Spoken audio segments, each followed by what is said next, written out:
A single teaspoon of what you're about to fall into weighs more than every mountain on Earth combined. It's not a black hole. It's something arguably more terrifying. And in the next few minutes, you're going to fall straight into one, second by second. And we're going to tell you exactly what happens to your body and your mind before the universe erases you completely. This is what happens if you fall into a neutron star. Before we push you off the edge, you need to understand what you're falling into. A neutron star is what's left behind after a massive star, one far bigger than our sun, explodes in a supernova. The outer layers get blasted into space, but the core? The core collapses in on itself under gravity so powerful it crushes protons and electrons together into neutrons.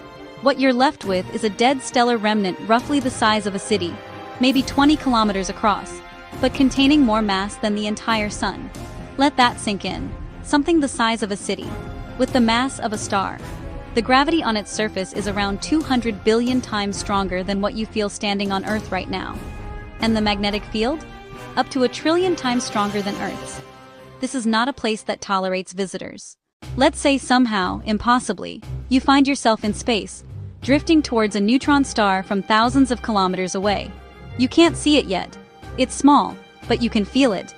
Even at this distance, the tidal forces, the difference in gravity between your head and your feet, begin pulling at your body.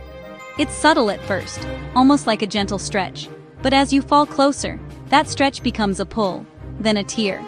This process even has a name: spaghettification. The same thing that happens near a black hole begins happening to you here.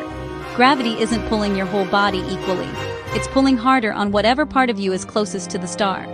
Your body starts to elongate. You become longer. And here's the terrifying part. You're still thousands of kilometers away. The neutron star hasn't even come into view yet. Actually, let's back up. Because the truth is, you would never even get close enough to be spaghettified. Long before tidal forces tear you apart, the radiation would end you. Neutron stars emit extraordinary levels of X-rays, gamma rays, and other high-energy radiation.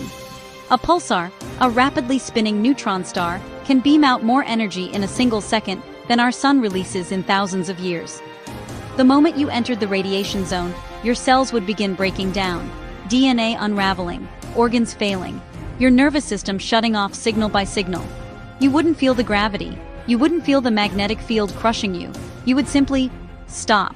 But for the sake of this video, and because you clicked on it, let's imagine you're shielded from the radiation. Let's say you make it to the surface. What happens then? If you somehow survived long enough to reach the surface of a neutron star, you would be moving at a significant fraction of the speed of light. The surface itself isn't what you'd imagine. It's not molten lava. It's not gas.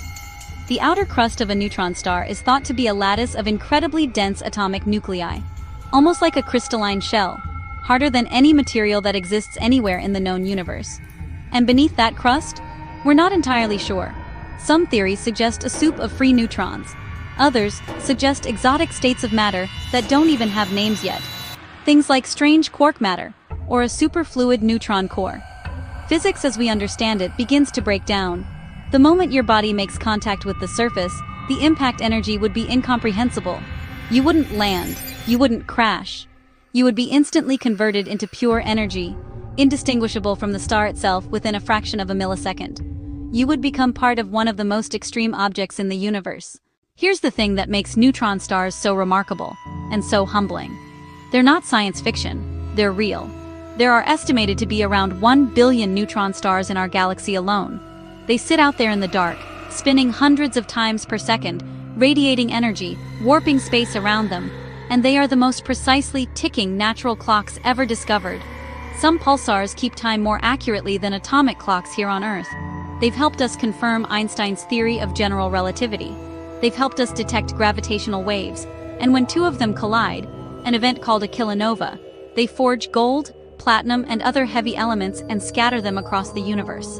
The gold in any jewelry you're wearing right now may have been forged in a neutron star collision billions of years ago. You carry the remnants of the most extreme events in the cosmos. So, what if you fell into a neutron star? You'd be destroyed by radiation before you got close, pulled apart by tidal forces if you made it further. And if by some miracle you reached the surface, you'd be converted into energy in less time than it takes to blink. But in a way, Pieces of those violent, ancient stars are already part of you. The universe is stranger, more violent, and more beautiful than most of us ever stop to consider.